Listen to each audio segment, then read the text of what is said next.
Waalaikumsalam Hakimi Jamal. Bangkit Hakimi Jamal. InsyaAllah. Baik. Sambungan kata Syekh Daud Al-Fatani rahimahullahu ta'ala, wa nafa'ana bi'ulumihi fid daraini amin ya rabbal alamin. Adapun kesempurnaan sujud, kesempurnaan tak kala kita sujud di dalam solat, tak kiralah sama ada kita sembahyang fardu ataupun kita sembahyang sunat, mengandungi beberapa kesempurnaan, iaitu kesempurnaan bagi sujud terkandung pada 3 perkara. Pertama, bahawa engkau hantar 2 tangan berbetulan dengan bahumu. Nih, bila kita sujud, cara dia untuk dapatkan fadilat ataupun kelebihan sujud yang paling sempurna, masa kita turun sujud, tangan kita ni biar jadi membetuli bahu. Kedudukan dia tu membetuli bahu bila kita sujud. Situ. Kemudian kedua, hendaklah engkau renggangkan 2 lenganmu daripada lambungmu. Lambung masuk rusuk lah. Rusuk. Bila kita sujud, pastikan lengan kita ni direnggangkan daripada lambung. Bukan maksud lengan daripada lantai gitu, bukan. Hak ni memang kena angkat. Hak ni memang kita kena angkat siku kita, jangan dirapatkan. Nabi SAW kata, la yabsut ahadakum dhira'ihi kal kalbi, atau kama qala, jangan kamu hamparkan lengan kamu di atas lantai ketika sujud seperti mana anjing. Sebab anjing bila dia duduk, dia akan hamparkan siku dia daripada siku sampai ke tangan. Dia hampar macam tu. Jadi bila kita sembahyang, jangan kita hamparkan tangan di atas tempat sujud. Jangan kita hantar tangan daripada tempat sujud. Hak tu satu masalah, kita angkatkan tangan, angkatkan tangan. Yang kedua, hak dia sebut ni masalah dia, tangan kita selepas kita angkat, jangan kita rapatkan dengan lambung. Ni istilah bahasa kita, dia panggil lambung, kita panggil rusuk lah. Kiri kanan rusuk ni kita bukakan. Kita bukakan sedikit. Tapi masalah buka tangan daripada rusuk ni, hak ni pada masalah sembahyang bagi orang lelaki. Masalah orang lelaki. Adapun orang perempuan dan khunsa, maksudnya khunsa musykil, sunat merapatkan 2 lengan dengan lambung, dengan rusuk dia. Tengok.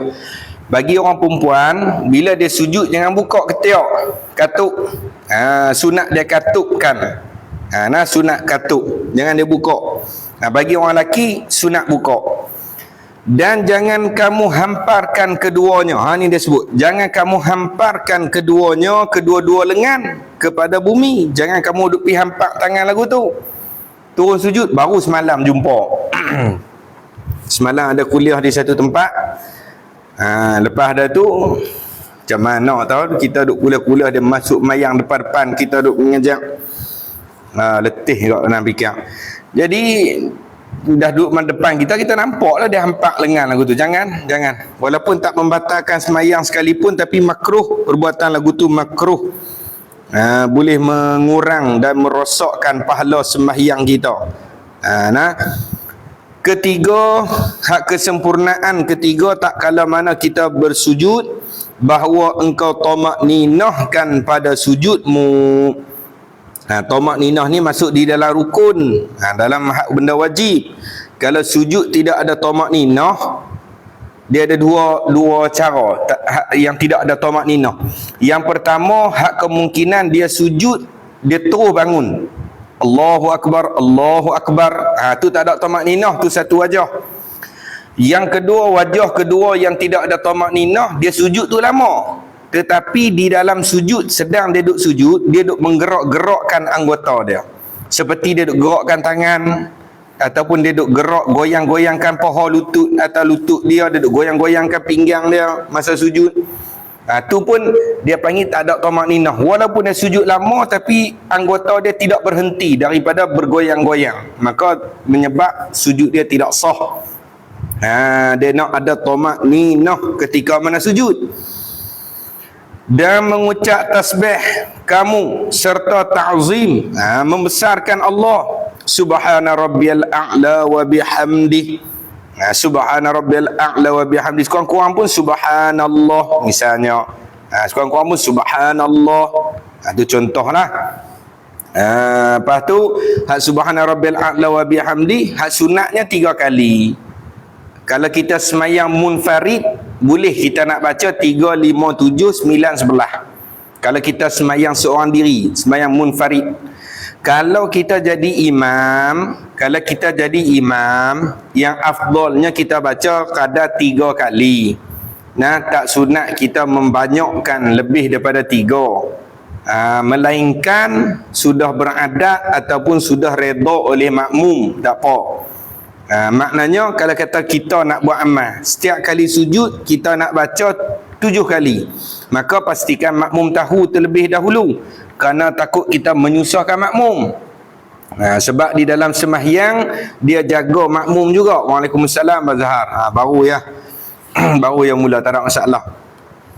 Jadi bila kita duduk di dalam solat, kita kena jaga makmum sama. Bila kita dalam keadaan sujud, kita nak baca subhana rabbiyal a'la wa bihamdih, nak baca 7 ke, nak baca 9 ke, nak baca 11 ke, pastikan makmum tu dia tahu dulu, supaya tak jadi isu setelah daripada kita solat.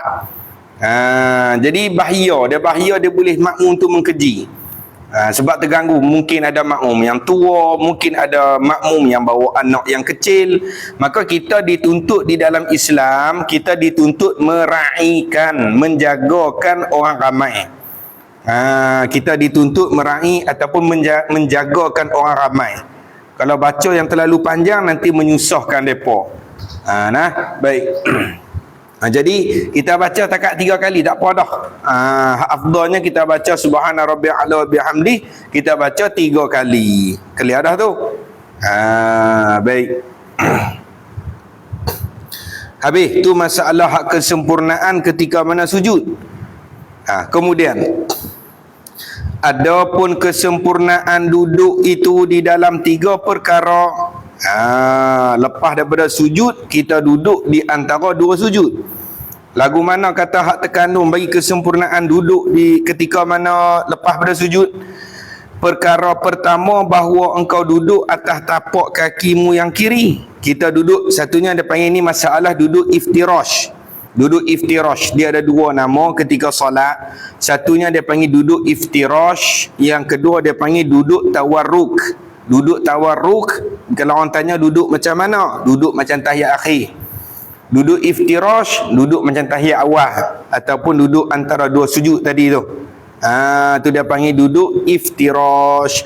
Jadi bila kita duduk antara 2 sujud, yang afdalnya ialah duduk kita tu duduk iftirash. Macam mana duduk iftirash? Kita duduk di atas tapak kaki yang kiri. Kita duduk atas tapak kaki kiri dan engkau dirikan kakimu yang kanan, kau pacak. Kita panggil pacak. Kalau kita mampu pacak, pacak. Kalau tak mampu, tak apalah. Tu yang afdalnya, kita pacakkan kaki kiri, kaki kanan, pacak. Bagi pacak lagu tu lah. Ya, baik. Baik, tu kita pacak, kita mendirikan. Tu sekiranya mampu. Kalau tidak mampu, kita duduk sekadar sahaja. Macam mana pun boleh. Hatta sekalipun kita terpaksa duduk bersila. Ni pun ada orang tanya, lagu mana dia sembahyang duduk bersila? Dia macam ni, bila sebut nama duduk, asalkan nama duduk saja. Asalkan panggil nama duduk. Dia tidak menjadi kewajipan duduk iftirash. Dia sunat kita duduk iftirash, duduk macam tahiyat awal tu. Yang hak wajibnya ialah nama duduk. Cuma bila dia duduk bersila tu kurang afdal. Tetapi kebarangkalian dia ada masalah. Sebagai contoh, dia ada masalah kaki dia ada pasang besi yang tidak boleh dia bengkok. Maka bila masa dia nak duduk tadi, lepas dia bangun sujud, dia terpaksa kilah pusingkan kaki dia ke arah hadapan. Maka tu yang jadi duduk bersila. Bukan dia saja duduk bersila. Memang ada. Kawan kita pun ada hak jenis pasang kaki besi. Kaki dia pasang besi, dia tak boleh bengkok. Kalau dia bangun daripada sujud tu, dia tak boleh nak letak. Tak boleh nak letak. Punggung dia pun memang tak boleh letak. Melainkan dia kena pusingkan badan, bukan pusing badan. Dia pusingkan kaki dia tu pi ke hadapan. Bila pi ke hadapan tu yang jadi duduk bersila tu. Kadang-kadang orang pelik lah, mana dia ni semayang duduk bersila. Ada lah tu masalah apa-apa tu. Kaki besi. Masih Zafri, jazakumullah khair. Mudah-mudahan Allah lipatkan rezeki akhirat. Amin ya rabbal alamin. Baik. Tu kita pacok, dia kata kita mendirikan, kita pacokkan kaki hak balik kanan jika tahiyat awal. Dan engkau keluar, jika tahiyat awal lah, sebab tu dia nak keluar masalah tahiyat akhir. Dan engkau keluarkan yang kiri di bawah betih kakimu yang kanan jika pada tahiyat akhir. Kalau kita duduk pada masalah tahiyat akhir, sunatnya kita duduk tawarruk, tu nama dia, duduk tawarruk, duduk sengit itulah, kita duduk sengit tu dah. Kaki kiri masuk di bawah kaki kanan. Lepas tu sama juga macam tadi, dipacokkan kaki kanan tadi di belakang. Tapi sini payah ni, kalau orang hak tubuh besar dia payah sikit, ataupun dia ada sakit ke apa kaki, dia payah sikit, dia perlu tekanan kuat.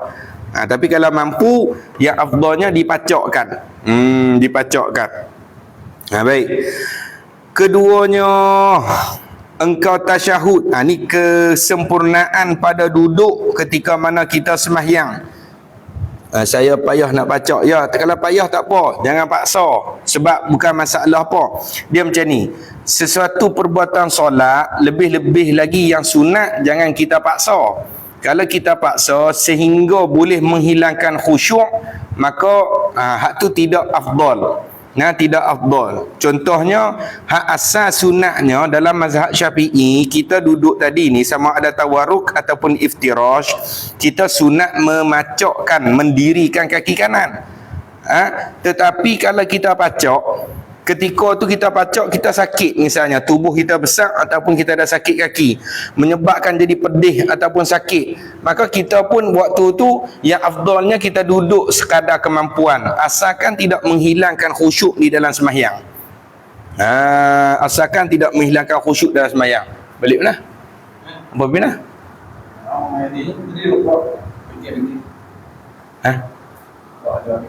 Ini. Baik. Habis.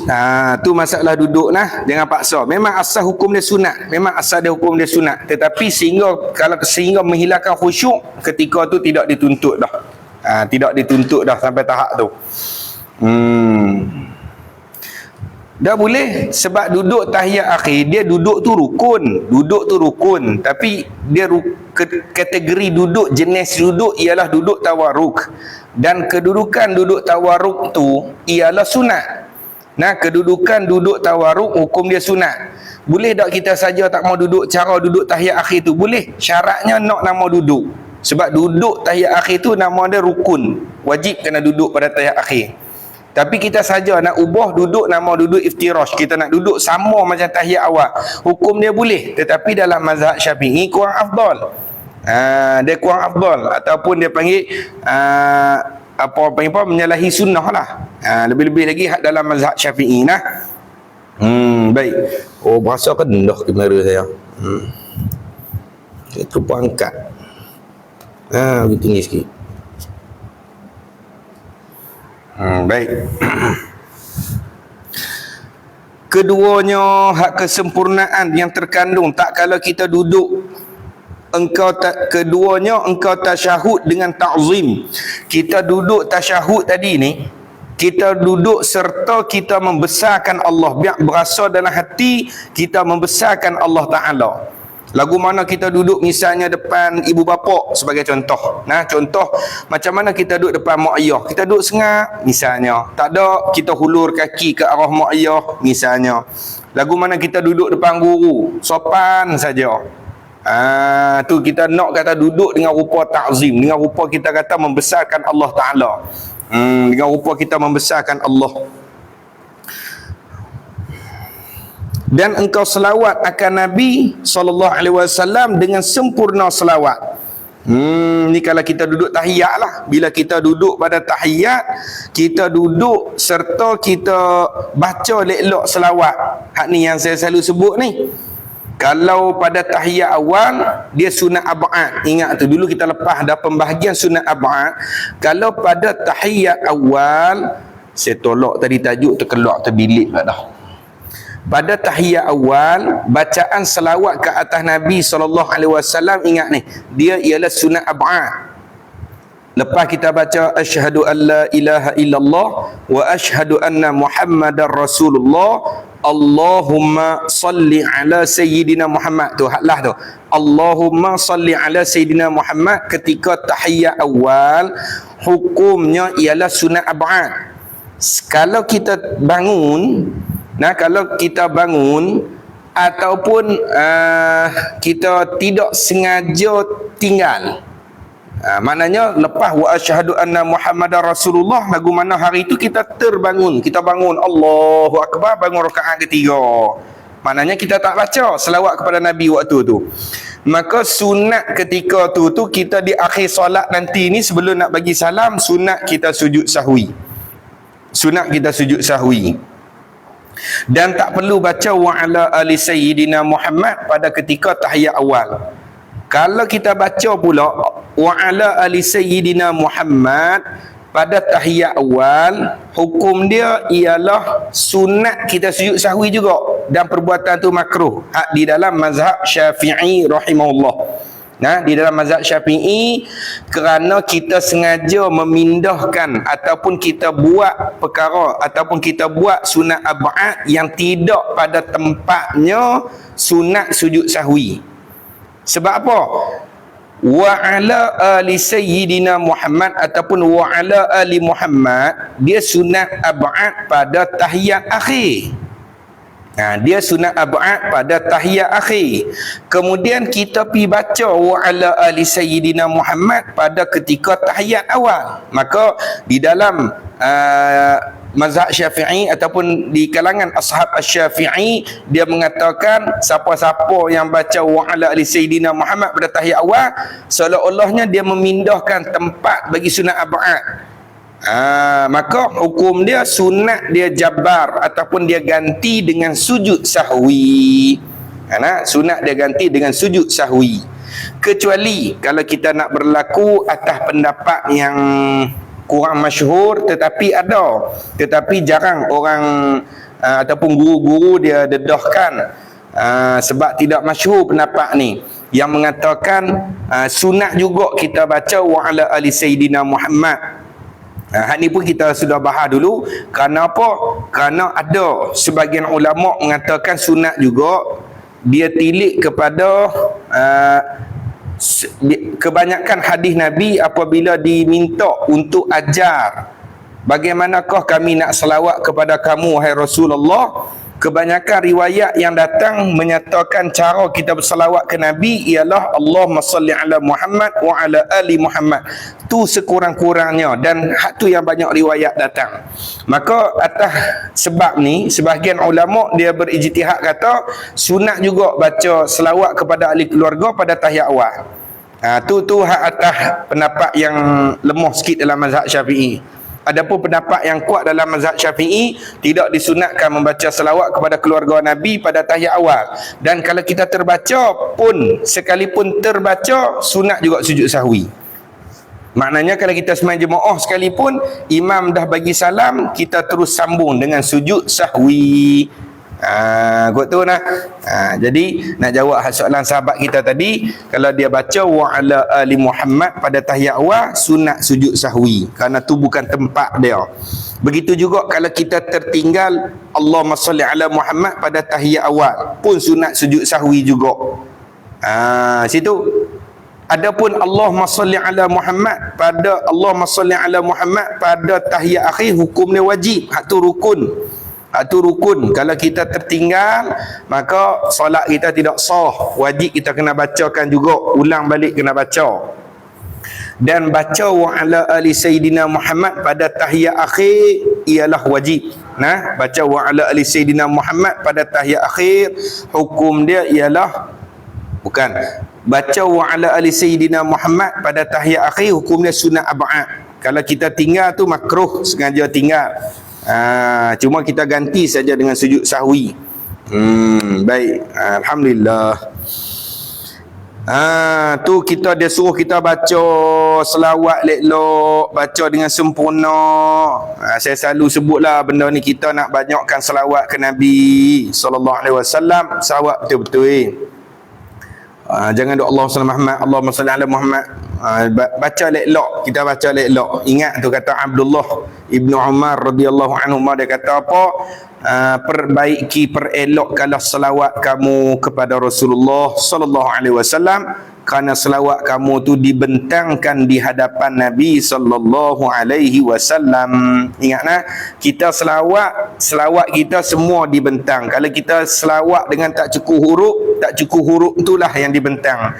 Kalau kita selawat dengan rupa cacat makhraj huruf, hak itulah dibentang depan Rasulullah sallallahu alaihi wasallam. Jadi pastikan selawat kita elok.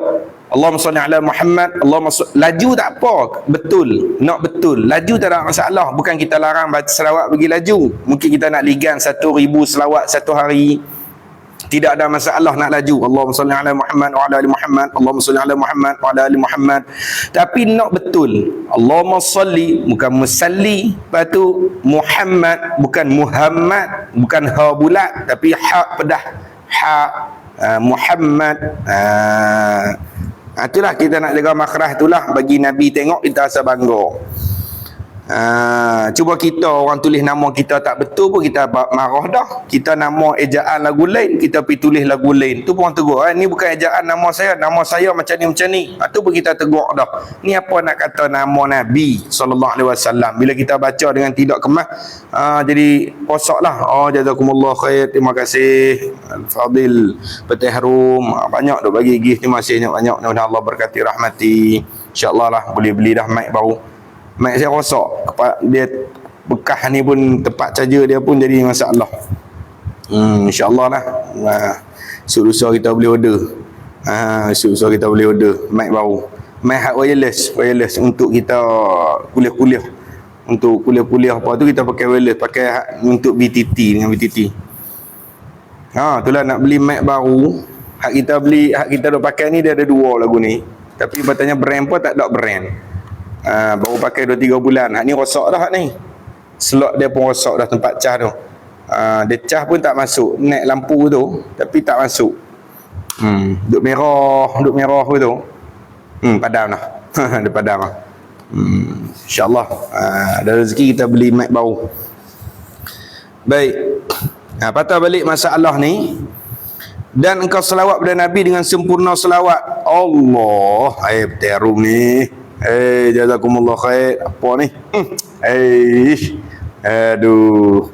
Terima kasih banyak lah. Terima kasih banyak. Mudah-mudahan Allah berkati rahmati, lipat ganda rezeki dan akhirat. Terima kasih.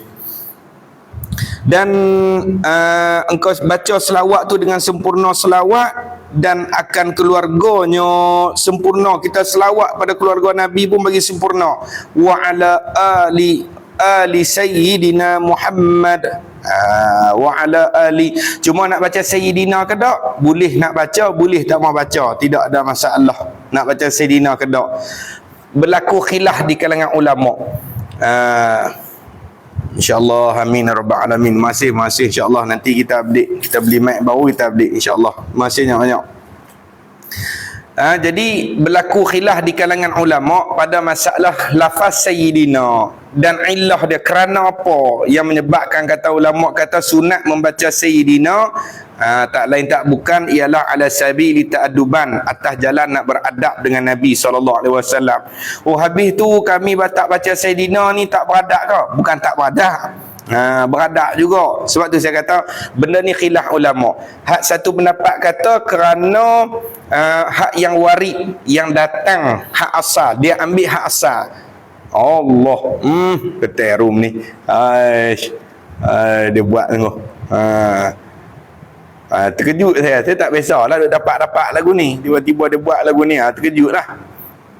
Jadi hak yang datang warid, dia kata yang datang warid daripada hadis-hadis Nabi sallallahu alaihi wasallam ialah dengan lafaz Allahumma salli ala Muhammad wa ala ali Muhammad. Dia main lagu tu. Jazakallah, insya-Allah, amin. Mudah-mudahan murah rezeki lah, insya-Allah. Mudah-mudahan Allah bagi kefahaman ilmu agama lebih pada sahabat-sahabat masih bertarum. Dia kata dah kita tak usah tambah dah Sayyidina, kerana warid datang lagu tu dah. Lebih-lebih lagi dia kata kerana apa? Kerana tilik dia ibadat yang khusus. Sembahyang kan, sembahyang satu ibadat yang khusus. Maka bila Nabi kata Allahumma salli ala Muhammad, cukup memadai dengan Allahumma salli ala Muhammad wa ala ali Muhammad, tak payah tambah Sayyidina dah. Tu atas satu pendapat. Atas pendapat yang kedua, hak yang kata beradab ni, dia kata dia tanggung macam ni. Dia kata Nabi SAW dia kata tak kata Sayyidina kerana tawaduk, kerana merendah hati, kerana rendah diri. Dia tak maulah nak angkat diri sendiri, seolah-olahnya begitulah. Waalaikumsalam, kerana masih adik. Macam tu.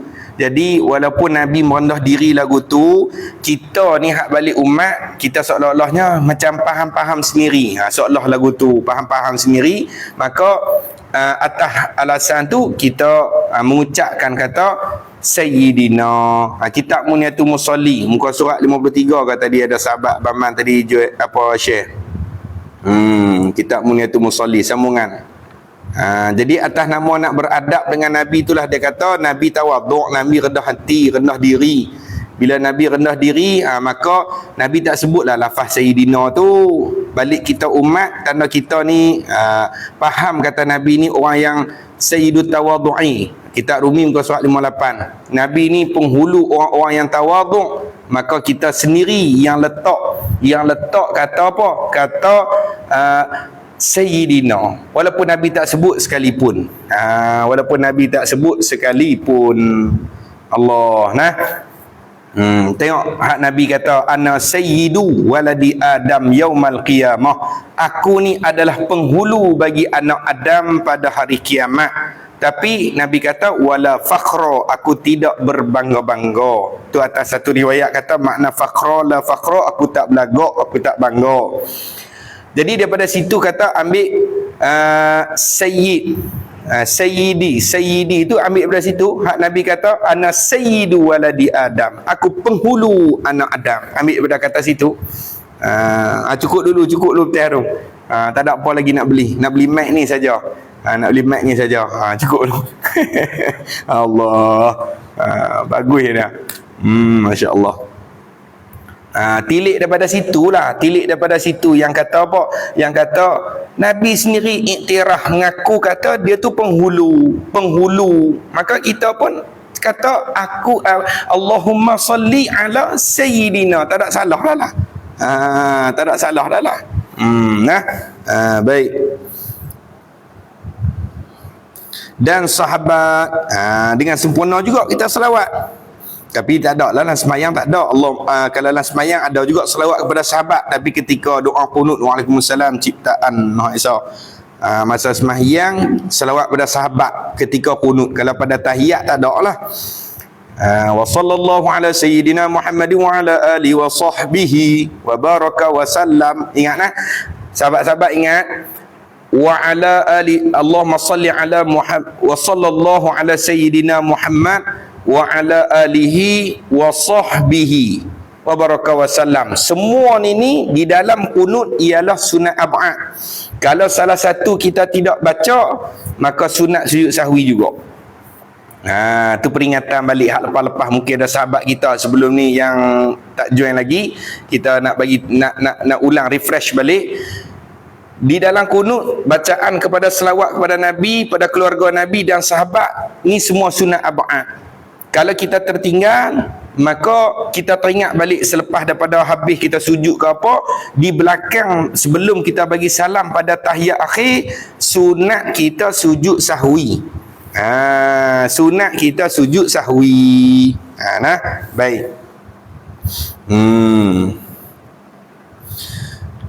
Ketiga, kesempurnaan.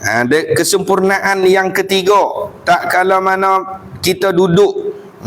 Tak kala kita duduk tu, engkau doakan dirimu dan bagi segala mukminin. Oh, macam tu.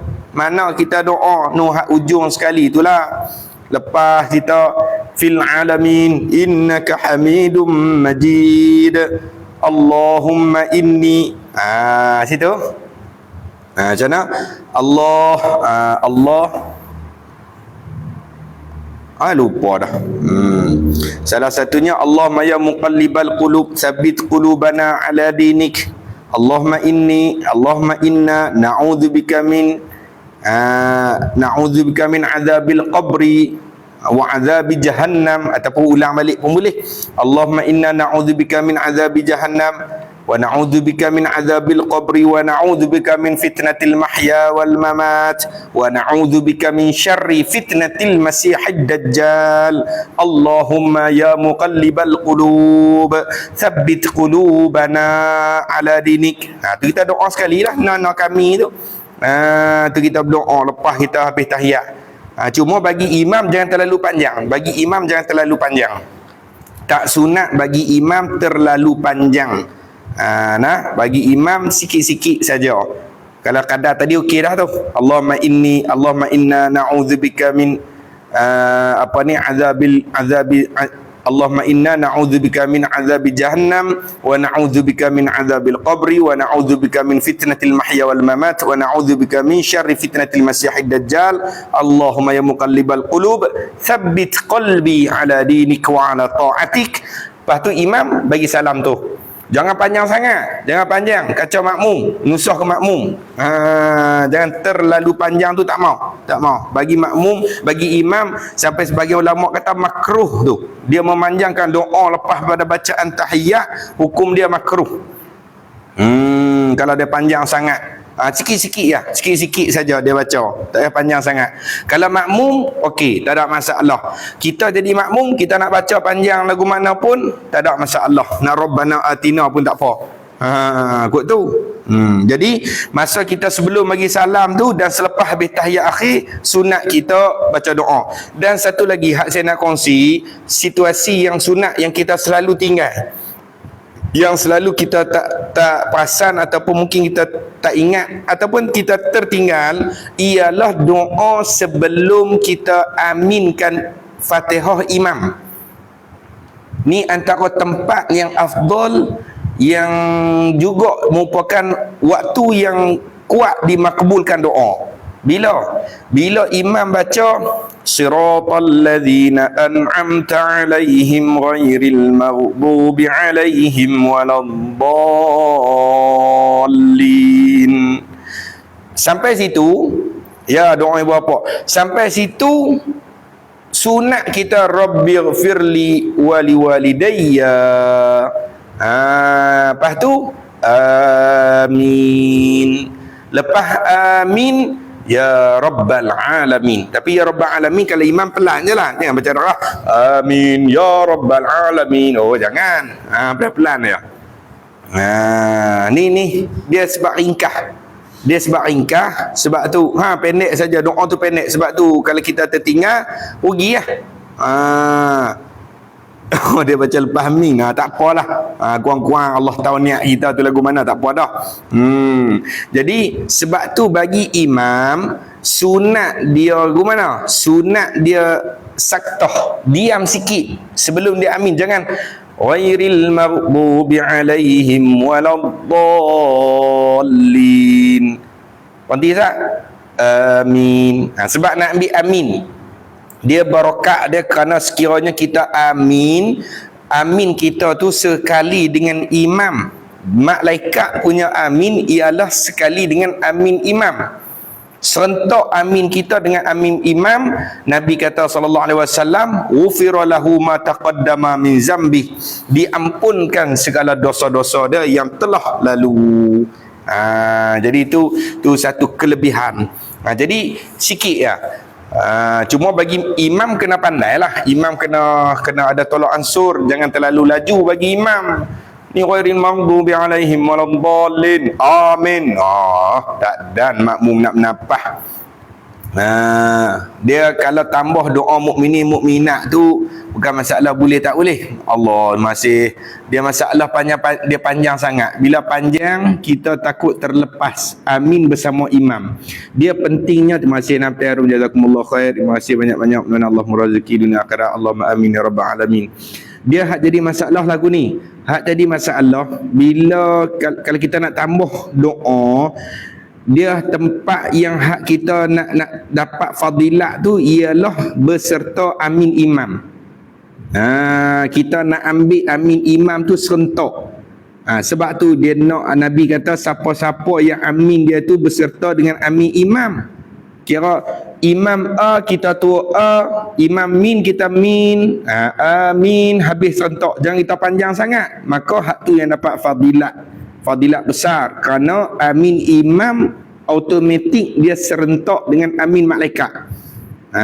Dia serentak dengan amin malaikat. Jadi kalau kita terlalu panjang doa satgi, dia menyebab kata tak dan. Kita tak dan untuk dapat amin imam. Jadi memada dengan Rabbighfirli wali walidayya amin. Lepas tu kita kena agak-agak sendiri. Hak imam pandai agak, kita pun kena pandai agak. Untuk kita nak baca amin tu agak imam dan makmum sekali dapat. Jangan tiru macam Mekah dia kan dia tak sudah tiru lah. Dia ada benda sebahagian benda kita elok tiru, sebahagian benda tak sesuai kita tiru. Tengok Mekah imam dia ke mana. Ghairil maghdubi alaihim waladdallin. Amin. Hak lembu amin dia tak sekali. Dia jadi kebiasaan dia lagu tu dah. Dia jadi kebiasaan dia lagu tu. Jadi kita jaga elok hak tu bab masalah ucapan amin ketika mana habis daripada bacaan Fatihah. Baik. Lepas tu lepas kita amin habis dengan imam, lepas tu kita ya rabbal alamin. Kalau kita baca yang solat sendiri, ya solat sendiri sekalipun sunat juga. Walaupun solat sendiri sekalipun tak ada masalah, boleh baca. Memang tempat dia. Cuma jangan panjang sangat lah. Jangan panjang sangat. Baik. Adapun kesempurnaan salam. Yang masalah kita bagi salam. Assalamualaikum warahmatullahi. Bahawa engkau salamkan dengan sempurna. Lagu mana kita salam dengan sempurna ni? Duk bagi salam lama dah dalam sembahyang dah. Duk bagi salam lama dah. Lagu mana cara salam dengan sempurna? Bahawa ada ia salam. Masih jazakumullah khair, barakallahu fikum. Bahawa ada ia salam itu serta niat yang sebenarnya. Sebenar niat. Maknanya kita nak bagi salam, niat nak bagi salam lah. Situ. Lepas tu lagu mana hak niat bagi salam? Dia dah sebut sat depan tu, sat kita tengok. Dan salam engkau itu akan orang yang ada pada kanan engkau daripada malaikat. Jadi bila kita nak bagi salam, kita assalamualaikum warahmatullahi, kita niatkan salam kita tu kepada malaikat dan mukminin dan jin dan manusia. Kita niat saja.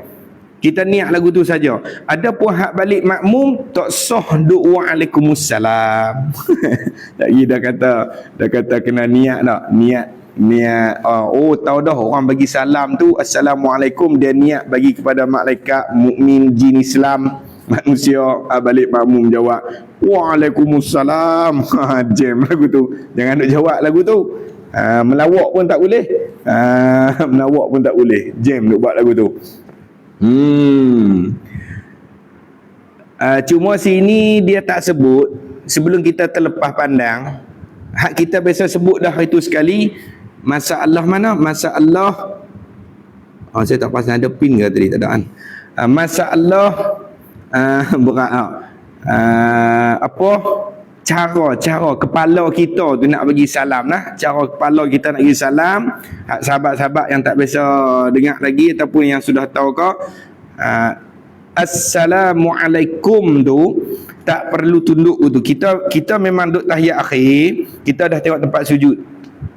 Cukup kita tengok saya tempat sujud. Ataupun kita tengok pada jari. Sebab dia lagu ni, bila kita asyhadu alla ilaha illallah, Masa tahiyat akhir lepas asyhadu an la ilaha illallah, sunat tengok jari. Ni sunat kita tengok jari kita ketika tahiyat akhir lepas kita baca asyhadu an la ilaha illallah. Lepas tu sampailah fil alamin innaka hamidum majid, kita terus saja assalamualaikum warahmatullah. Terus assalamualaikum terus. Tak perlu kita tunduk lagu tu. Sebab masih banyak lagi hak jadi isu berkaitan dengan tunduk pala ni. Jangan tunduk. Cukup assalamualaikum. Bila kum, barulah kalih kanan, paling kanan. Warahmatullah. Habis warahmatullah, hadap depan. Hadap ke hadapan. Jangan tunduk. Tak payah tunduk. Hadap ke hadapan. Assalamualaikum warahmatullah. Macam tu nah. Kalau kita ulang balik masa tahiyat akhir, kita duk baca, duk tengok nak jari, lepas dah asyhadu an la ilallah, lepas tu tengok nak jari sampai fil alamin innaka hamidum majid, assalamualaikum warahmatullah, assalamualaikum warahmatullah. Tu cara kita nak bagi salam, untuk cara nak gerakkan kepala ketika memberi salam. Baik. Lepas tu jangan kita niat nak keluar sembahyang sebelum kita nak bagi salam. Jaga. Satgi aku nak keluar sembahyang lah. Misal ada niat satgi aku nak bagi salam, aku nak keluar sembahyang. Kalau dia niat keluar solat tidak serentak dengan memberi salam, hukumnya batal sembahyang dia. Ingat tu. Sebahagian ulama di dalam mazhab lain dia kata wajib berniat keluar sembahyang ketika memberi salam. Maksudnya dalam mazhab lain kata assalamualaikum, masa kita assalamualaikum tu kita niat dah aku nak keluar sembahyang. Serentak niat keluar solat serentak dengan memberi salam. Adapun di dalam mazhab Syafi'i, adapun dalam mazhab Syafi'i hukum dia sunat. Sunat kita niat memberi salam serta sentak bagi salam. Terkalih cakap. Dalam mazhab Syafi'i sunat berniat keluar sembahyang serentak dengan bagi salam. Sunat saja, bukan wajib. Kerana salam kanan untuk malaikat syurga, bukan untuk malaikat, orang mukmin, jin dan manusia. Bila kita bagi salam ke arah kanan, kita niat bagi salam kepada malaikat, kepada manusia, orang beriman dan jin yang beriman lah. Macam tu. Tak apa, dia sunat dalam mazhab Syafi'i. Sunat kita niat keluar solat serentak dengan memberi salam. Tapi sebab apa yang benda ni, isu ni ramai, kadang-kadang ustaz-ustaz pun dia tak apa highlight, kerana dia takut jadi situasi lagu ni. Kita terniat awal. Kalau kita niat awal keluar solat sebelum kita memberi salam, hukum dia batal sembahyang kita. Sebab tu setengah-setengah guru, kalau kita ni bahasa mudah kata kita tak yakin, kata kita mampu niat sentak dengan bagi salam, maka tak perlulah kita buat. Tapi kalau kita dah biasa assalamualaikum, masa tu masuklah hati aku nak keluar mayang, tak apa. Takut dia main niat nak keluar solat tadi ni, dia main sebelum kita bagi salam. Kalau dia datang niat sebelum keluar, sebelum daripada bagi salam, solat kita batal. Tak ada masalah, tak niat keluar solat pun tak apa. Dia sunat dalam mazhab Syafi'i ni, sunat. Salam kiri dia sunat dah. Ada pun salam kiri. Tengok. Demikian lagi pada kiri. Demikian bila kita bagi salam kok balik kiri. Iaitu sama juga kita niat bagi salam kepada para malaikat, orang mukmin, jin dan manusia. Demikian juga dia kata. Samalah, sama. Tapi ada juga setengah-setengah kitab dia membezakan bagi salam kanan kepada malaikat dengan orang mukmin, malaikat hak bagi salam kiri kepada puak manusia dan puak jin. Tapi hak di sini hak Syekh Daud kita bawa salam kanan dan kiri kita niatkan bagi salam kepada malaikat, orang beriman dan jin. Balik ke kiri sama juga, dia kata demikian lagi juga. Adapun kesempurnaan ikhlas, habis tu masalah bab bagi salam. Dia bab bagi salam ni kita lepas dulu ni, dia ada 9 ke 10, dia ada 2. Dalam sebahagian kitab dia kata 9 syarat, ada sebahagian kitab dia kata 10 syarat nak sah bagi salam. Kalau di dalam kitab Safinatun Najah yang kita duk baca pada pagi Selasa dengan pagi Khamis tu, sekitab tu dia tulis 9 syarat. 9 syarat tapi tak sampai lagi tajuk tu. 9 syarat nak sahnya salam. 9 syarat. Dia lagu alif lam tak boleh buang, tak boleh assalamualaikum, tak nyata alif lam ma'rifah dia panggil. Alif lam ma'rifah. Dia mesti nyata lafaz alif lam ma'rifah. Orang duk ngaji dalam ilmu nahwu dia panggil isim ma'rifah, isim nakirah. Jadi alif lam tu dia panggil alif lam ma'rifah, alif lam ma'rifah. Maka dalam masalah memberi salam wajib mendatangkan alif lam ma'rifah. Bila wajib mendatangkan alif lam ma'rifah, mesti lafaz dia assalamualaikum. Assalamualaikum. Kalau dia buat mai assalamualaikum, tak nyata assalam, alif lam tak ada, maka solat dia batal, tak sah. Hak ni kitab mana hak ni? Itu kitab mana tu? Kitab apa? Hak ni kah saya baca ni kah? Ni kitab Muniyatul Musalli. Kalau hak 9 syarat bagi salam tu cuba tengok dalam kitab Safinatun Najah tu ada. Kitab Safinatun Najah. Dalam kitab ni pun ada tapi kita lepas dah dulu kalau ingat. Kau tak lepas lagi, saya tak pasti, tak ingat dah saya pun. Baik. Kemudian jadi bila kita solat ni hak dituntutkan bagi kita ni bahawa kita ikhlas di dalam kita sembahyang, hati kita bersih. Ikhlas ni maksud suci, bersih, tapi tak ada hak lain daripada Allah. Tu orang Arab bila cakap kan, orang kita dengar kata khalas. Kita kata siap lagi, khalas. Tamam, khalas dia kata. Khalas. Apa khalas? Khalas apa dia khalas? Habis, kosong, tak ada dah. Habis dah, clear, habis. Contoh gitulah. Jadi lagu tu bila khalas, ikhlas, habis, hati kita habis. Tak ada dah apa yang selain daripada Allah. Assalamu.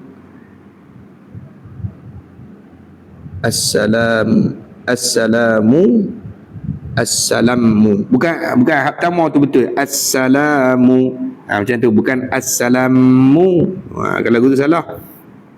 Assalamu. Macam tu. Assalamu. Jangan assalamu tu dia jadi tasydid tu. Tu jadi tambah huruf pula situ. Baik. Jadi kita buat solat ni ikhlas, bersih, suci, tapi betul-betul kerana Allah. Maka kesempurnaan, adapun kesempurnaan ikhlas, kita buat amal semata-mata kerana Allah ni, insya-Allah doakan saya sihat. Kita dalam ikhlas tu, kita kesempurnaan bagi ikhlas tu pada 3 perkara. Pertama apa dia? Bahawa engkau tuntut dengan sembahyang itu dengan keredaan Allah. Situ kita solat ke apa-apa, kita nak kepada redha Allah. Hak tu nombor 1. Bukan kita sembahyang sebab kita ada masalah. Tapi tak apalah, sebelum ni kalau duk buat ke apa pun tak apalah. Dia macam ni kan, kita hurai dah itu ni. Bila macam mana orang yang bila ada masalah dia main sabuk hati kepada pergi sembahyang. Dia pergi sembahyang tu kerana dia nak menenangkan hati dia bersama Tuhan, bukan dia bawa masalah di dalam sembahyang, bukan. Jadi bila dia masuk solat, tinggal dia dengan Tuhan, maka hati dia kosong lah, tak ada apa dah lah. Tak tu yang jadi tak ada masalah. Bukan bila ada masalah dia bawa masalah tu pergi masukkan di dalam solat, bukan. Kalau lagu tu tak jadi dia dengan Tuhan saja, dia masalah Tuhan, dia akan jadi macam tu. Maka hak orang yang betul-betul dia panggil buat ikhlas, kita kata peringkat tinggi lah. Bila dia masuk solat, dia masuk diri dia dengan Allah, cukup. Adapun masalah tak tepi. Bila dia letak tepi tu yang jadi hilang masalah tu. Kita duk faham macam mana? Sehingga kita duk faham bila ada masalah pi mayang. Satgi bawa masalah dalam semayang, duk mengadu dengan Tuhan, habis hilang masalah itu. Rugilah solat kita dia tak khusyuk. Solat kita tak khusyuk dan tak jadi bersih betul kerana Allah. Dia kerana ada masalah juga. Masalah tak dalam poket lu. Bila kita masuk solat, kita akan tenang sebab kita dengan Allah. Lepas tu barulah kita keluar semayang pun jadi tenang tu. Masalah tetap ada. Kita buat masuk dalam semayang ataupun kita tak buat masuk dalam semayang pun, masalah tetap ada situ juga. Macam tu. Dan jangan engkau tuntut akan redha manusia. Tu kesempurnaan ikhlas. Jangan kita minta redha manusia, kita harap redha manusia tak payah. Redha manusia, kalau manusia redha sekalipun manusia redha, mati habis dengan redha tu lah. Adapun Allah tidak mati, hayyul la yamut. Allah maha hidup, tidak mati-mati Allah tu. Keduanya bahawa engkau lihat akan taufik itu daripada Allah Ta'ala. Ni hak kita highlight awal-awal itu. Bila kita masuk solat, ingat kata taufik ni khalqut ta'ah fil abdi. Allah menjadikan ketaatan pada seorang hamba. Bukan semata kita boleh buat solat, bukan semata kita boleh mengaji, bukan semata kita boleh apa lagi baca Quran, bukan semata diri kita boleh sedekah, bukan. Ingat kata ni Allah bagi ke aku. Allah bagi aku taufik, kekuatan, aku boleh buat kerja, aku boleh buat taat, aku boleh mayang. Ingat situ. Allah pilih aku. Besar kata Allah pilih kita tak. Dia kena bagi nampak lagu tu. Dia bagi nampak kata bila masuk solat Allah pilih aku. Nak duduk dengan aku, nak bahagia dengan aku, nak beruzlah, berkhulwah, menyendiri bersama aku. Tu kita rasa kita rasa ta'zim. Kita rasa bila masuk solat tu kita rasa besar. Bukan semata kerana wajib ke, bukan, tapi kerana Allah kehendak aku ni boleh buat ibadat. Alhamdulillah, syukur banyak-banyak. Sampai sekarang tak dapat khusyuk, tak apalah. Kita ada je barangan masuk, tak apa barangan, tak apa. Tu bukan barangan sebenarnya, tu demi cerita hammun. Kita duk cerita dalam hati kita, supaya datang khudu' dan khusyuk. Masalahnya kalau datang khudu' khusyuk pun kadang-kadang tu kita pun tak sedar. Taufik kesedaran kerana Allah. Bolehlah lagu tu. Ada dua. Katanya khalqul qudrati fi ta'ah. Ada ibarat orang kata taufik dengan khalqut ta'ah fil abdi. Semua tu boleh pakai makna dia. Ingat kata ni kekuatan Allah bagi kita sedar, kesedaran Allah boleh kita bagi kita boleh semayang, boleh buat ibadat. Kita masuk dalam solat macam tu. Dan ketiga, kesempurnaan ikhlas, iaitulah engkau memeliharakan dia akan ikhlas hingga hilang dirimu, hilang dengan dia, dengan Allah. Tu yang payah tu. Tu yang payah tu. Dia orang panggil maqam ahli hakikat ataupun maqam ahli tasawuf. Dia jadi hilang, tak sedar diri. Bila duduk dalam sembahyang, dia zuk dia rasa lazatnya solat tu sampai tak sedar diri apa dah. Nampak dia dengan Tuhan, ya, berasa hati dengan Tuhan saja. Kalau dia sampai tahap lagu tu, habis dah lah. Kita cucuk jarum tak ada apa. Kita bukan kata jarum, nyamuk ketik tu dia sini hati duk sabut dah. Banyak nyamuk, dia kata banyak nyamuk. Saya pun lebih kurang tu lah. Tambah pakai seluar hitam, kain hitam, jubah hitam ke apa ke lagi, dia main lah nyamuk. Nak tak pakai nampak jubah cantik, baju tu cantik, pakai juga. Kena pula jenis masjid tepi-tepi hutan sikit, dia cucuk tu lah kita sini duduk, Allah duduk gatai dah kaki. Sambil-sambil turun duduk bawah, sambil duduk garu-garu. Banyak barangan kaya. Itulah.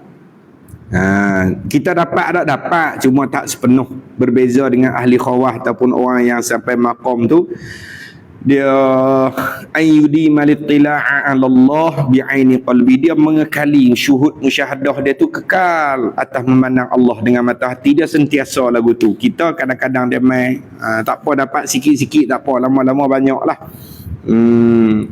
Lama-lama banyak. Baik. Dan sayugianya sepatutnya lah bagi orang yang sembahyang itu, sepatutnya bagi orang yang sembahyang itu tu mengetahui akan yang ia hendak perbuat, mengetahui akan yang ia orang tu hendak perbuat itu. Jadi sepatutnya bila kita sembahyang ni kita kena tahu apa hak kita nak buat. Dan qadarnya, qadar barang hak yang kita nak buat, ukuran, dia panggil ukuran dia, supaya syukurlah ia akan Allah Subhanahu wa taala atas barang yang diberi taufik akan dia, akan orang tadi ni. Lagu mana kita mai dalam hati kita tu, lintah dalam hati kita segala bagi perbuatan solat yang aku nak buat, kena ada lintasan lagu tu. Bukan hukum dah wajib lah tu. Masa kita mula-mula niat tu kan, memang kita duk kena silar dah segala perbuatan rukun semayang dalam hati tu. Masa kita mula-mula nak masuk semayang ataupun ketika kita takbiratul ihram, kita dah mula dah silar dalam hati apa aku nak buat dalam solat satgi ni. Kena main dah dalam hati kita masa tu. Cuma ulama bahas lagu mana, adakah kena main lah hati kata takbir tu ihram, kena main Fatihah, kena main rokok nanti. Kalau lagu tu angkat takbir 20 saat tak habis lagi tu. Ada cukup kita tahu, dia panggil sekadar kita tahu. Setengah ulama dia letak topiknya, dia belajar tak tentang masalah hukum hakam solat, dia belajar. Kalau dia belajar tak, kalau dia angkat takbir hendak sembahyang, bila sebut saja lafaz sembahyang, masuk dah 13 rukun tu dalam hati dia. Itu maksud dia kita sila ingat dalam hati 13 perkara tu, automatik dia panggil supaya kita jadi syukur bagi Allah Ta'ala, sebab Allah bagi taufik nak boleh rokok, nak boleh iktidal, nak boleh sujud kepada Allah, nak boleh baca Fatihah dalam solat tu, semua taufik Tuhan tu. Kalau Tuhan tak bagi, pakai tak ada lah kita pun. Yang pasal kita sebab tu tak syarat kata kita baca dalam solat tu terlampau berdendang sampai jadi terlampau duk menghati dendangan sampai lupa ke Tuhan, tak mau juga sampai lagu tu. Sebab tu syarak tekan mana lebih afdal, sama ada suara sedap tetapi tidak pekoh, ataupun pekoh suara tak sedap, maka utamakan yang pekoh dulu, yang reti hukum hakam dulu. Kerana orang reti hukum hakam ni yang boleh silar eloklah hati ni. Kalau dia tak reti hukum, baca sedap, dia tu tumpu di sedap dia tu. Bila kita tahu hukum, walaupun kita baca tak sedap, alah suara saya lah bukannya sedap bila baca, tak sedap, tapi bila kita tahu hukum, kurang-kurang kita boleh rasa nikmat dia tu lagu mana. Kita tahu hak ni rukun, kita jaga elok. Kita tahu hak ni sunat, seronok, boleh buat pahala lebih dalam sembahyang. Tu kelebihan dia bila kita dapat tahu ilmu benar-benar berkaitan dengan sembahyang ni. Maka bahawasanya sembahyang itu sungguhnya telah menghimpunkan pada sembahyang tu beberapa bagai daripada segala kebajikan. Banyak kebajikan yang terhimpun dalam sembahyang tu. Daripada kebajikan tu daripada af'al, segala perbuatan di dalam sembahyang, dan azkar, segala zikir-zikir. Tak kisahlah zikir-zikir termasuk bacaan-bacaan Fatihah ke surah ke, tak kisahlah, masuklah mana azkar. Maka apabila berdiri seseorang hamba kepada sembahyang dan berkata ia hamba tersebut, dia kata apa? Allahu Akbar.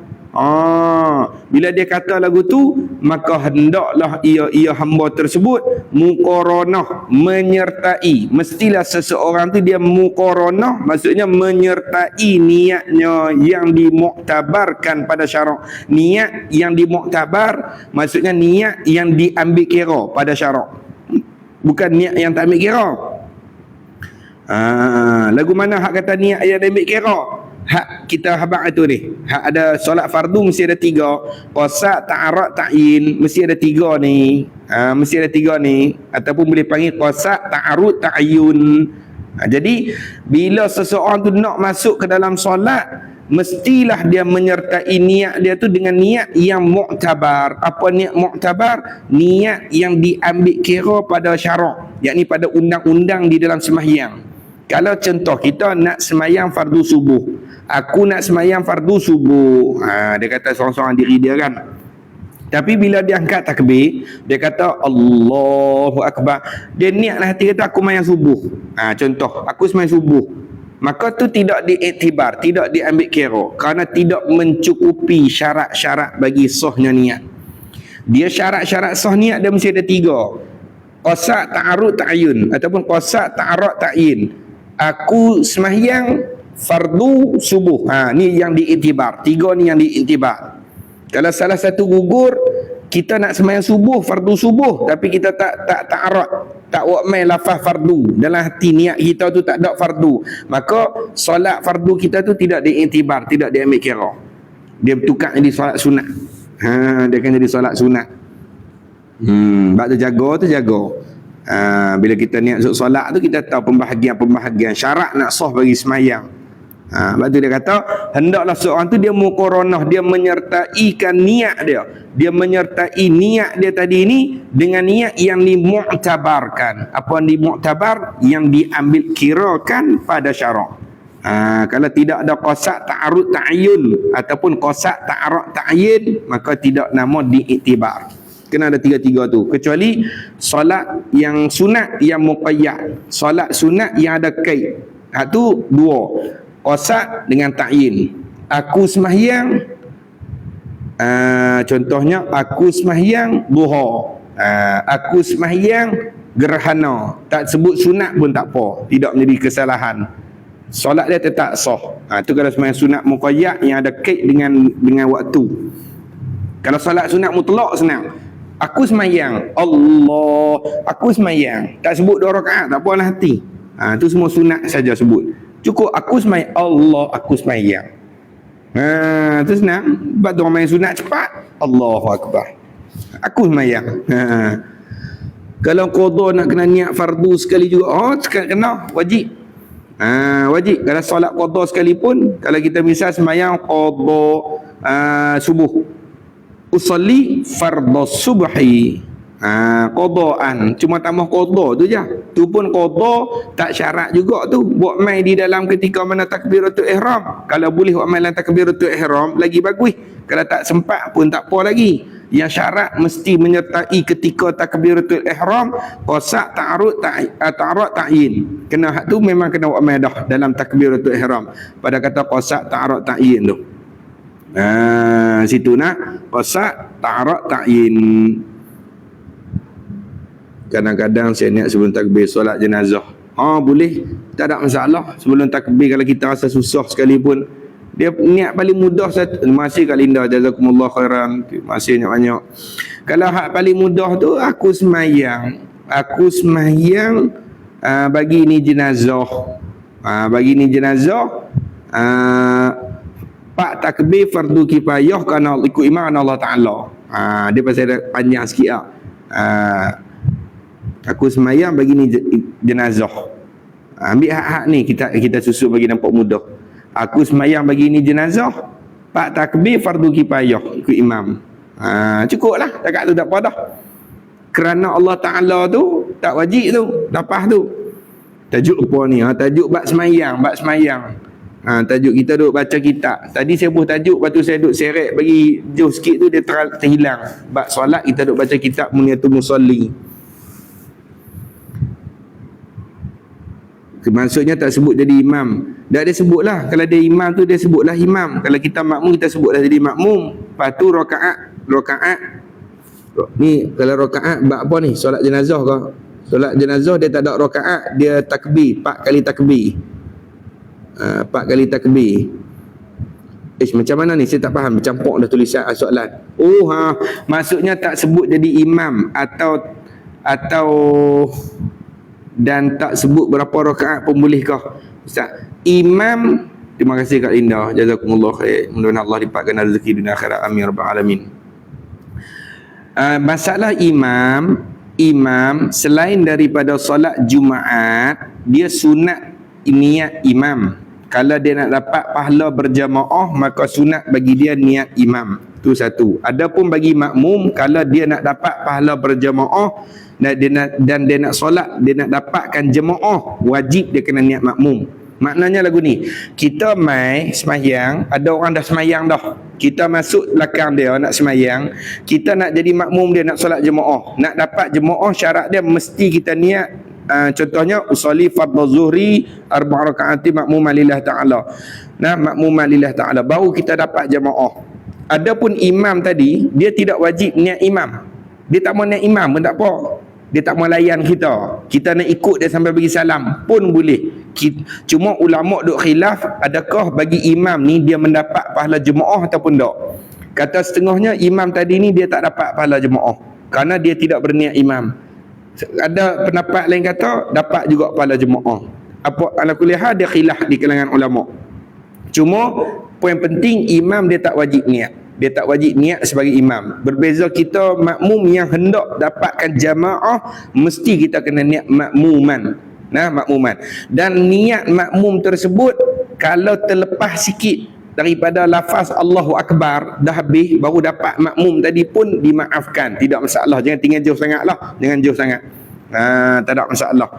Lepas tu kita niat dalam takbiratul ihram, contoh 3 rakaat sembahyang maghrib, lafaz 3 rakaat tadi tu pun sunat didatangkan di dalam takbiratul ihram, bukannya wajib. Tidak wajib didatangkan di dalam takbiratul ihram, tak wajib. Dia sunat. Maksudnya contoh ni, bila kita angkat takbir, aku sembahyang fardu maghrib, takat tu saja yang hak rukun di dalam niat ketika takbiratul ihram, hak tu saja rukun. Kita tak sebut 3 rakaat pun, memang sembahyang fardu maghrib 3 rakaat. Sebab tu kena letak fardu, kerana nak membezakan sunat. Kalau kita letak kata aku sembahyang maghrib, dia dah pecah 2, sunat ke fardu? Sunat ke fardu? Hak tak tentu lagi. Maka ulama sebut kalau kita tidak mendatangkan fardu, maka solat kita tadi dia akan berubah status sebagai solat sunat. Hak ni yang bahaya. Hak tu yang bahaya tu. Tapi kita tak apalah, daripada awal insya-Allah lah kita niat dah fardu, cuma kita tak erti nak sebutlah dada tu hingga sikitlah. Kalau kita tak tahu jantina jenazah tu macam mana, pakai niat umum tak apa. Aku solat bagi ini jenazah yang disolatkan oleh imam kerana Allah, 4 takbir fardu kifayah kerana Allah. Tu kalau kita tak tahu jantina. Kalau kita tak tahu jantina, niat hati, niat asal Melayu ya, aku solat bagi ni jenazah yang disolatkan oleh imam. Lagu tu je. Yang solat fardu. Solat fardu dia nak 3, dia nak 3. Solat fardu dia nak 3. Qasar apa dah. Qasar, ta'arak, ta'yin, dia nak 3 tu. Kalau niat solat jamak qasar, solat jamak qasar dia kena dia ada panjang sikit tu. Dia panjang sikit. Hak tu tengok jam 11.55. Hak tu kalau jamak qasar boleh. Kalau kata hak Muhammad Iqbal, kalau kata esok kita sama jamak qasar, dia panjang sebab dia kalau kita jamak qasar dia kena tambah satu lagi niat. Dia masalah niat untuk jamak tu sepasai. Lepas tu dia kena tambah masalah dia nak qasar. Lafaz qasar pendek tu, aku sembahyang fardu isyak qasar, dia kena ada tu. Kalau Melayu kata aku sembahyang fardu isyak ringkas, dia akan jadi tu. Ada setengah ustaz dia kata aku sembahyang fardu isyak pendek 2 rakaat, memendek. Qasar tu maksudnya pendek lah qasar, ataupun ringkas 2 rakaat. Kena ada sebut qasar lah, kena ada qasar sebab tu sembahyang khusus. Lepas tu cuma situasi kedua, jamak. Kita niat ketika solat yang pertama, iaitu misalnya jamak takdim, kita sembahyang zuhur, asar memasukkan dalam zuhur. Kita sembahyang asar memasukkan di dalam zuhur, dia panggil jamak takdim. Maka tempoh yang diberi kepada kita untuk kita niat jamak bermula daripada kita angkat takbiratul ihram sampailah sebelum kita bagi salam. Jadi dalam tempoh tu kita boleh dah niat untuk nak jamak dengan asar satgi. Tapi kalau lepas daripada bagi salam dah baru kita nak niat jamak, tak boleh dah. Cuma biasanya kita diajak untuk niat jamak bahasa mula-mula kita masuk semayang tu. Biasanya kita diajak lagu tu. Tu untuk nak beringat lah. Qasar kena sebutlah qasar sebab kita nak ringkaskan 2 rakaat. Kalau tak sebut fardu, hanya sebut aku solat zuhur kerana Allah, tak sah kau solat tu. Dia solat tu sah, cuma ulama' duk berkhilaf masalah adakah jadi solat fardu ataupun solat sunat. Hak tu yang jadi problem. Hak tu yang jadi problem. Tama-tama bila kita sebab dia kena ada 3. Dia asasnya di dalam niat kena ada 3. Qasar, ta'arak, ta'yin. Qasar tu mana? Aku sembahyang. Lafaz sahaja tu tak buat main pun tak apa. Aku sembahyang tu dia punya qasar. Hak Arab kata usolli buat main depan hamzah mutakallim, terjemah aku solli sembahyang. Aku sembahyang, takat tu saja. Qasar tu asalnya terjemuh daripada lafaz sahaja tu, qasar tu lah. Lepas tu fardu, fardu ni ta'arak, ta'yin ni kita tentukan sembahyang apa, maghrib ke isyak. Aku sembahyang fardu isyak, aku sembahyang fardu subuh, aku sembahyang fardu isyak. Ni 3 ni yang diwajib didatangkan di dalam takbiratul ihram di dalam mazhab Syafi'i. Di dalam mazhab Syafi'i 3 ni hak wajib datang. 4 rakaat tunai kerana Allah Ta'ala semua dimaafkan. Kalau dikeluarkan apa didatangkan selepas pada takbiratul ihram. Kalau tak mai terus pun tak ada salah, tak ada berdosa dan semayang kita sah. 4 rakaat tunai kerana Allah, sah semayang kita walaupun tak mai langsung sebab hukum dia sunat. Hukum dia sunat. Tapi afdalnya kita buat mai jugalah walaupun dah habis takbiratul ihram pun kita buat mai juga niat apa 4 rakaat tunai kerana Allah tu. Seeloknya kita buat mai juga. Kalau makmum solat fardu zuhur jamak takdim dengan asar qasar. Aku solat fardu zuhur. Boleh jamak takdim. Panjanglah lagu tu. Aku solat fardu zuhur dihimpun dengan asar, himpunkan asar. Qasar. Boleh tak ada masalah. Sebab tu saya kata tu niat cara bahasa Melayu kita senang. Tu hak maksud saya tadi tu, hak lafaz jamak tu, hak lafaz jamak tu yang diberi masa panjang sampailah sebelum kita bagi salam tu kita boleh mendatangkan. Saya tak sebut fardu asar. Tak apalah, dia macam ni, dia sebenarnya ni kita pun tahu masa kita nak masuk semayang tu, aku nak semayang asar tu niat kita dah ada dah fardu asar, maksudnya asar hak fardu. InsyaAllah lah, mudah-mudahan tak ada masalah lah. Cuma lepas-lepas ni cuba teliti sikit, bagi penekanan sikit masalah qasar tarak takyin tu. Kena peringat sikit lepas ni. Memang kita buat mai dah lafaz fardu tu buat mai, dia bukan lafaz sebenarnya. Niat ni dia bukan lafaz, dia bukannya bercakap di dalam hati, dia lintasan di hati kita nak buat apa, itulah niat. Bukan kita bercakap lain-lain pukul 12 lek dah lah. Pukul 12 dia suruh berhenti lah. Baik, jadi insya-Allah kot rasanya kita kena sambung pula malam esok insya-Allah. Dan sayugianya bagi orang sembahyang mengetahui ia akan bukan dia. Maka apabila diri hamba sembahyang kata ya Allah Akbar, kita sambung situ. Maka apabila berdiri hamba kepada sembahyang dan berkata ya Allahu Akbar, insya-Allah kita sambung situ malam esok insya-Allah. Baik, terima kasih semua, terima kasih yang bagi gigi, terima kasih Petarun, terima kasih Kak Noh, la ilaha illallah Kak. Semua hak bagi, terima kasih banyak-banyaklah, mudah-mudahan Allah berkati, rahmati, lipat ganda rezeki.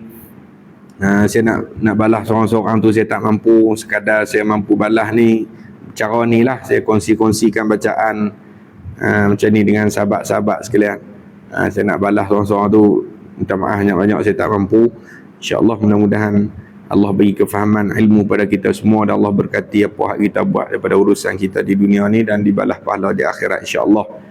Kita tangguh dulu setakat ni. Subhanakallahumma wa bihamdika asyhadu an la ilaha illa anta astaghfiruka wa atubu ilaik. Bismillahirrahmanirrahim. Wal 'asri innal insana lafi khusr illa alladziina aamanu wa 'amilus solihati. Subhanallah. Baik, terima kasih banyak-banyak. Bismillahirrahmanirrahim. Alhamdulillahirabbil alamin. Wassalatu wassalamu ala asyrafil anbiya'i wal mursalin wa ala alihi wa sahbihi ajma'in. Allahumma arinal haqqa haqqan warzuqna ittiba'ah wa arinal batila batilan warzuqna ijtinabah. Allahumma ighfir lana dhunubana wa liwalidina wa limasyayikhina wa walidihim limasyayikhihim wa li jami'il muslimina wal muslimat wal mu'minina wal mu'minat al ahya'i minhum wal amwat. Allahumma rabbana wa atina ma wa'adtana ala rusulika wa la tukhzina yawmal qiyamah innaka la tukhliful mi'ad. Rabbana atina fid dunya hasanah wa fil akhirati hasanah wa qina adzaban nar. Sallallahu ala sayyidina Muhammad wa ala alihi wa sahbihi baraka wa sallam. Alhamdulillahi rabbil alamin. Assalamualaikum warahmatullahi wabarakatuh. Terima kasih semua sekali lagi.